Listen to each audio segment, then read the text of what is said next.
Les tocards de Stan ont gagné aujourd'hui. Oh, les tocards de Stan ont gagné face au Real et avec la qualité. Oh, les amis, comme cette soirée est magnifique. Souvenez-vous que dans la match, j'avais déjà dit que Arsenal devait gagner au match aller, mais je ne m'attendais pas à ce que ça puisse être 3 buts à 0. J'avais dit 2 buts à 1, 2-0, mais 3-0, je ne m'y attendais pas. On sait tous que le Real prend énormément de buts et comme la statistique le disait que le Real prenait au minimum 2 buts par match. Donc, j'avais dit que Arsenal pouvait marquer minimum 2 buts. C'était possible pour les 2 buts face à cette défense. Mais là, et de cette manière-là, je ne m'y attendais pas du tout, les amis. Salut les amis, j'espère que vous allez bien. Oh, si vous êtes comme Stan, fan de Arsenal, forcément, vous vous réjouissez aujourd'hui. Et si vous êtes bien évidemment fan de la grande équipe, oui, vous célébrez ces moments. Mais dans tous les cas, on va parler de ce match, ok? Bon, apparemment, le match de Bayern contre l'Inter, je me suis complètement bourré. Vraiment, je me suis trompé à mort. Je croyais que Bayern devait gagner à domicile. Et même à domicile, ils sont pitoyables face à l'Inter. Donc, je ne vais pas parler de ce match-là. Ils ont perdu face à l'Inter de Milan, 2 buts à 1. Je ne l'ai même pas vu. Juste le score, mais bon. C'est triste pour eux, mais tant mieux pour nous. Donc... Revenons sur le match du Real. Vraiment, la première période était décevante. J'étais vraiment en colère en regardant cette première période-là. Là, je ne vous parle pas en tant que supporter du Barça ou de quoi que ce soit. C'est juste que c'était un match apathique. C'était vraiment nul. Il n'y avait aucun intérêt. Le Real jouait sa carte défensive. Ce que je peux comprendre, ils sont à l'extérieur. Ils n'ont pas intérêt à se découvrir. Ok, ils gardent le score. Pour moi, le Real jouait normalement. Pas de problème. Moi, c'est Arsenal qui me décevait parce que vous êtes chez vous, vous devez avoir cet orgueil de champion et donc vouloir marquer. Et pourtant, j'ai vu les joueurs de Arsenal se complaire dans le jeu du Real. Donc, ne pas se donner à fond. C'est comme accepter ce score-là, quoi. Vraiment, ne plus aller à fond pour faire la différence. Du coup, j'étais vraiment déçu. Et même au final, c'est Kylian Mbappé qui arrive à se procurer une occasion dangereuse. Il a failli vraiment tuer le match. Heureusement pour eux, Raya était vigilant et Kylian Mbappé n'a pas été. Alors là, c'était vraiment pas le meilleur tir de Kylian Mbappé en face d'un gardien. C'était très mal fait. Pas de puissance, pas bien envoyé au coin. Bref, dans tous les cas, c'était mal fait. Et du coup, Raya arrête facilement l'action. Donc, le match se termine sur un score de parité 0-0. Donc, c'est en deuxième période que les choses vont complètement être chamboulées grâce à un certain joueur, Saka bien évidemment. C'est Saka qui va d'abord créer du danger devant la surface, souvenons-nous. Et une fois que Saka a reçu la passe de Thomas Partey, on va y revenir. Donc, Saka crée à 2 fois les fautes. Donc, il arrive à apporter du danger. Au final, les joueurs du Real lui marchent dessus. Donc, au début, c'est Bellingham. Ensuite, je crois que c'est Kamavinga qui vont commettre des fautes devant la surface adverse. Et là, Monsieur Rice, Mr. Rice, Declan Rice, deux magnifiques coups de pied. Cette vidéo sort en retard parce que j'ai pris le temps d'écouter même ce qu'il disait. Apparemment, il ne s'y attendait pas, c'était vraiment pas prévu. Ok, il voulait centrer, mais au final, il va se dire, il va tenter sa chance. Donc, le premier coup franc, c'est juste un truc qu'il a voulu tenter à la dernière minute. Et étant donné qu'il a marqué la première fois, la deuxième fois, il avait plus confiance en lui. Il a dit qu'il va de nouveau essayer et ça a marqué, ça a réussi. Donc, pour paraphraser ce qu'il a dit. C'était très bon et j'ai même également aimé l'intervention de Saliba également qui a fait comprendre clairement que même au match retour, ils vont aller jouer pour gagner, pour marquer et en espérant une fois de plus faire un clean sheet. C'est ça, c'est la mentalité qu'on veut voir. Pas parce que vous avez gagné le premier match, il va vouloir chercher, je sais pas, un match nul ou encore garder le score. J'ai aimé ce qu'ils ont dit, aller de l'avant et marquer. Et même l'intervention de Courtois était correcte. Bref, dans tous les cas, Saka prépare bien les choses, Saka fait de très bonnes choses et Rice le termine. Dans l'ensemble du match, pour moi, même avant que l'équipe d'Arsenal marque, pour moi, de très loin, Thomas Partey était l'homme du match. Vraiment, Thomas Partey a fait un très bon match. Et je suis content que le Barça s'intéresse à lui. Vraiment, j'espère qu'il viendra gratuitement. Bon, si Arsenal fait une très bonne saison, ça risque d'être compliqué. Mais pour moi, avant que Rice marque, je précise qu'il était de très très loin pour moi l'homme du match. De très loin pour moi, c'était l'homme du match. Mais après, il a commis une faute sur Kamavinga. Je n'ai vraiment pas aimé. J'ai trouvé cette faute stupide. Mais sinon, dans l'ensemble, Partey m'a tellement satisfait à ce poste-là. Donc, j'étais concentré sur lui parce que je savais qu'on s'intéresse à lui. Ok, je vais voir ce que tu vas faire. Je ne vais pas vous mentir, je sais qu'il vient de l'Atlético, mais ce n'est pas un joueur que je connais très bien. Donc, j'ai vraiment pris le temps de l'assister et j'ai vraiment aimé son match. C'est vrai qu'en face, l'adversaire n'a pas été de qualité aujourd'hui, mais j'ai aimé le match de Thomas Partey. Donc, en attaque, Saka fait un bon match. Martinelli encore, ça va un peu. Celui qui m'a vraiment déçu, Merino, c'était le match de Merino. Donc, j'étais un tout petit peu déçu par son match, mais au final, en seconde période, il va marquer un très très bon but. Donc, du coup, je le retire de l'université de Tokar, comme le dit si bien Stan.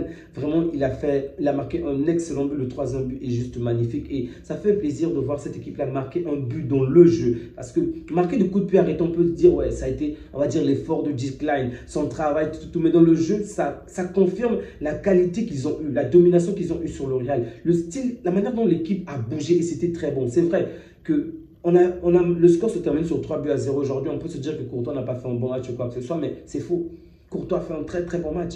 Et sans Courtois, sans les arrêts décisifs de Courtois, un arrêt d'Alaba, un arrêt de Bellingham, je crois, sur la ligne pratiquement pour les deux, le Real aurait pu prendre au moins 5 buts aujourd'hui. Je dis bien au minimum 5 buts aujourd'hui. Parce que Arsenal s'est procuré quand même de très bonnes occasions, des occasions franches en deuxième période. Mais il y avait toujours un joueur, Courtois, c'était très bon. Courtois, je ne sais pas qu'est-ce qu'il prend, mais il est très très fort. Malgré les 3 buts qu'il prend aujourd'hui, il a fait un très bon match. Vraiment, il a fait un très bon match. J'ai tous mes respects pour toi. C'est un très grand gardien. Donc, il a sauvé le Real parce que sans Courtois aujourd'hui, ben, on aurait dit que en fait, l'élimination du Real devait se jouer directement aujourd'hui parce qu'il devait avoir beaucoup plus de buts. Donc, Courtois qui a fait un très bon match. Thomas Partey également a fait un bon match. Odegaard, j'ai pas trop aimé son match. Il n'a pas été mauvais. C'était quand même ça, mais il n'était pas au top. Ok, moi, c'est Saka qui m'a vraiment impressionné, sachant qu'il vient d'une longue blessure. Il n'a même pas pu jouer tout le match, je le précise. Faire ce genre de performance face au Real alors que tu as quelques jours dans les pieds, ça veut dire qu'il y a quelques jours que tu es revenu, c'est impressionnant. Un autre joueur, c'est Lewis. Là aussi, c'est à retenir. De la même manière que nous félicitons nos jeunes joueurs qui accomplissent de grands progrès, de grandes choses, Lewis est vraiment à féliciter. Sincèrement, il n'a que 18 ans et il sort ce genre de performance contre le Real. Mais on n'a pas vu Vinicius. Il a enterré Vinicius de tous les côtés, de toutes les manières possibles. Timber également. En fait, aucun joueur du Real n'a été brillant, surtout offensivement par les attaquants. Aucun d'eux n'a réellement été exceptionnel, étincelant. Mbappé un tout petit peu en première période, mais après, ils ont tous disparu. On les a éteints. Partey les a éteints. Timber les a éteints. Lewis ils les ont tous éteints. Saliba s'est amusé. Il n'avait pas d'adversaire, Saliba. Il n'y avait personne sur Saliba aujourd'hui. En première période, j'avais de la frustration parce que je me disais, c'était en face du Real la meilleure équipe de la première ligue en termes de coups de pied arrêtés. Et jusque-là, ils n'avaient rien fait de dangereux. Je me demandais, mais qu'est-ce qu'ils foutent? Qu'est-ce qu'ils foutent? Je vous assure que la première période de Arsenal m'a tellement mis en colère. Et je me disais qu'une chose, si le match se termine sur un score de 0 à 0, je ne devais même pas voir le match retour parce que pour moi, Arsenal devait être éliminé, coûte que coûte, peu importe.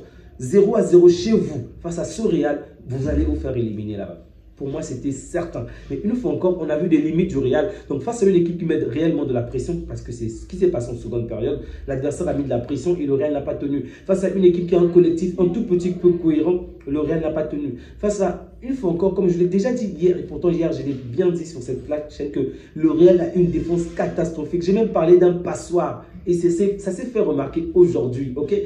La défense du Real n'est pas à la hauteur, elle n'est juste pas à la hauteur. Elle se prend trop de buts. Malgré le grand gardien qui sont dans les cages, le grand gardien Courtois, tu as l'impression que ça on ridiculise Courtois. Non, c'est pas possible. Vraiment, très très bon match d'Arsenal. J'ai vraiment été impressionné là je parle que de la deuxième période, vraiment. De la 45e minute à la 90e minute, j'ai été impressionné. Kamavinga qui a pris un carton rouge, bon, 15 secondes de la fin, ça n'a pas grand-chose. Déjà, dès qu'il avait pris un second carton jaune, on savait qu'il était exclu pour le prochain match. Mais je suis frustré sur deux actions. La première sur le potentiel penalty qu'on n'a pas sifflé en faveur de Arsenal. Ça va certainement faire du bruit, mais pour moi, il y avait penalty. Je crois que la balle touche le joueur à peu près ici, au coude ou au niveau du bras. Je ne sais pas pourquoi l'arbitre n'est pas revenu dessus, pourquoi la VAR ne l'a pas appelé, mais bref, pour moi, il y avait forcément penalty. L'autre action, c'est celle de Bellingham. Vraiment, Thomas Partey s'est pris un carton jaune. Comme j'ai dit, c'était une faute bête et il a mérité le carton jaune. Mais je comprends que je pense que l'arbitre n'a pas été complètement, on va dire, totalement juste dans cette action. Parce que La faute que Bellingham, je ne vois pas dans quel sport on ne l'accorde pas un carton jaune. Le mec tire le joueur 2 fois. Il le tire alors qu'il y avait une contre-attaque qui se préparait. Le coach, l'arbitre n'a même pas voulu donner un carton rouge. Tout ça de peur que Bellingham puisse être potentiellement exclu pour les prochains matchs si jamais le Real venait à gagner encore ou à jouer le match retour, à obtenir un carton jaune. Je précise que je crois que Bellingham n'est pas sur le coup d'une suspension. Mais donner un carton jaune à Bellingham dans ce genre de match, c'était nécessaire. En fait, j'ai même pas compris pourquoi il n'a pas été sanctionné. Vraiment, j'ai pas compris pourquoi. Même les journalistes se sont étonnés, mais bon, c'est le foot. Mais bon, Declan Rice m'a offert un très très bon match. Vraiment, bravo à Declan Rice. Bravo, bravo, bravo à un coach barcelonais encore qui chicote un coach madrilène. Ça fait toujours plaisir. Peu importe l'équipe, peu importe le maillot que tu portes. Lorsque tu passes par la Masia, lorsque tu passes par le Barça et que tu chicotes l'ennemi, on ne peut que se régaler. Alors bravo, bravo, bravo. C'est très beau, mais le match retour, ça ne sera pas forcément de cette manière. Évidemment, l'orgueil du champion va parler. Ils vont forcément jouer d'une autre manière, évidemment. Mais il va falloir que Arsenal puisse vraiment jouer comme Saliba l'a dit. Ils doivent aller pour gagner, pas pour conserver le score, pas pour vouloir un match nul, mais gagner. Et de préférence avec un clean sheet. Mais en toute sincérité, que les hommes d'Arteta puissent gagner ou perdre, ça, moi, je m'en fous. Je ne sais pas comment je peux vous dire, mais je n'ai rien contre le Real en tant que tel. Si jamais le Real, évidemment, si le Real se fait éliminer, ça me ferait plaisir, évidemment. Mais si le Real venait également se qualifier, ça ne me dérangerait pas trop. Dans une seule condition, j'espère qu'on se rencontrera en finale de la Ligue des Champions. Comme je l'ai déjà dit une fois encore ici, comme le petit encore l'a dit après moi, il s'appelle comment Yamal, affronter le Real en Ligue des Champions en finale, ça serait trop beau. Donc, si jamais le Real parvient à gagner Arsenal, ça ne va pas me briser ou me faire mal. Non, j'ai juste hâte qu'on les affronte en finale. Et pour qu'on puisse arriver dans cette position-là face au Real, il va falloir que l'on puisse battre les adversaires que nous allons rencontrer. Donc, ça sera encore difficile. Le point positif par rapport à Arsenal, même si on dort même du score de 3-0, on l'a vu, Arsenal a dominé dans tous les duels. Arsenal a été meilleur que le Real, non seulement dans le jeu, dans le positionnement, dans la possession de balle, je devais dire.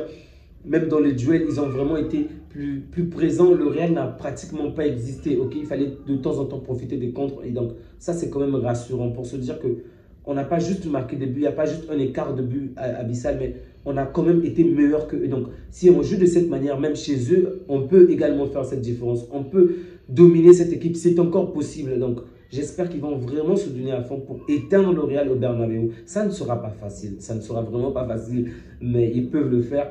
Il faut juste vraiment qu'ils puissent être droits, qu'ils puissent éviter les erreurs bêtes comme de ce que Thomas Partey a fait aujourd'hui. Ça, ils doivent éviter parce que la moindre erreur, penalty en faveur de Real de Madrid. Donc, il faut vraiment éviter tout quoi.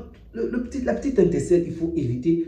Sinon, on sait de quelle manière quelle sera la tournure du match. Mais sinon, dans l'ensemble, je pense que Arteta et tous ces hommes ont vraiment été bons. Ils ont mérité cette victoire. Du côté du Real Madrid, désolé, je n'ai pas énormément parlé du Real, mais du côté du Real, donc, la seule personne que moi j'ai vraiment trouvé au top aujourd'hui, c'est Courtois. Même s'il prend les 3 buts, pour moi, il était l'homme du match. Il a très bien joué son match. Je n'ai rien à reprocher au match de Courtois, c'était très bon.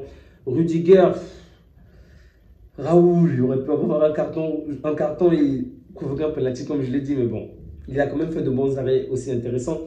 Valverde, en fait, c'est collectivement que le Real a été éteint. Ok, on a éteint le Real collectivement, même si les défenseurs ont essayé de faire de leur mieux. Les milieux de terrain ont pratiquement été inexistants. J'ai pas compris pourquoi Modric est là. Modric, c'est bon, il est passeur, c'est un grand joueur. Personne ne remet son talent en cause, mais il a pris de l'âge. Il a pris de l'âge et on l'a déjà dit ici plusieurs fois que lorsqu'on met de la pression, Modric ne tient pas. Modric, il faut un match où le Real domine l'adversaire. Le Real a la supériorité et l'adversaire va peut-être jouer la carte défensive. L'adversaire ne va pas mettre de l'intensité. Mais une fois qu'on met de l'intensité, Modric ne tient plus. Il ne tient plus. À la limite, faites entrer Modric aux alentours de la 70e minute. Je ne sais pas moi. Une fois que l'adversaire est un peu épuisé. Mais dans ce genre de match, je pense que mettre un peu plus de joueurs beaucoup plus jeunes, plus vigoureux, ça aurait fait la différence. Camavinga, ils n'ont pas été bons collectivement. Et les attaquants n'ont pas servi à grand-chose, n'ont pas vraiment servi à grand-chose. Même si pour moi, Kylian Mbappé a un tout petit peu été meilleur que les autres, mais tous n'ont pas été bons. Rodrigo a plus participé sur le plan défensif que offensif, ce qui n'est pas cohérent. Bellingham, vraiment, le Real n'a eu aucun jeu et ce score-là est juste correct. En fait, Arsenal est juste venu exposer aux grands joueurs pas mal de choses dont nous parlons depuis longtemps, par rapport au niveau de cette équipe, par rapport au jeu de cette équipe, même si de temps en temps le Real parvient à s'en sortir face à certaines équipes, mais Arsenal a juste révélé certaines failles de cette équipe. Mais j'espère qu'au match retour, ça sera encore plus grand que ça. Vraiment, ce sont nos frères, mais il faut les taper parce qu'ils sont parfois impolis. Ils crient tout le temps, c'est le mardi, c'est la Ligue des Champions par-ci, par-là, mais tapez nos frères. On vous autorise. On vous autorise. Il y a Arteta sur le banc de touche, donc on vous soutient. Ah, désolé mes amis merengues, si vous n'avez pas aimé la vidéo, je sais, c'est pas facile, mais bon. Le Real a fait de son mieux et ça n'a pas suffi aujourd'hui.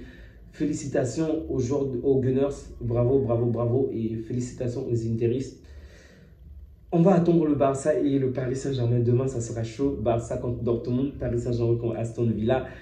J'espère de tout cœur que l'on ne va pas décevoir nos fans, que le Barça va faire le nécessaire pour que l'Espagne puisse au moins gagner un point demain. Parce que nos voisins ont fait du n'importe quoi. Prenez bien soin de vous les amis et que Dieu vous garde. On se dit à bientôt. Ciao.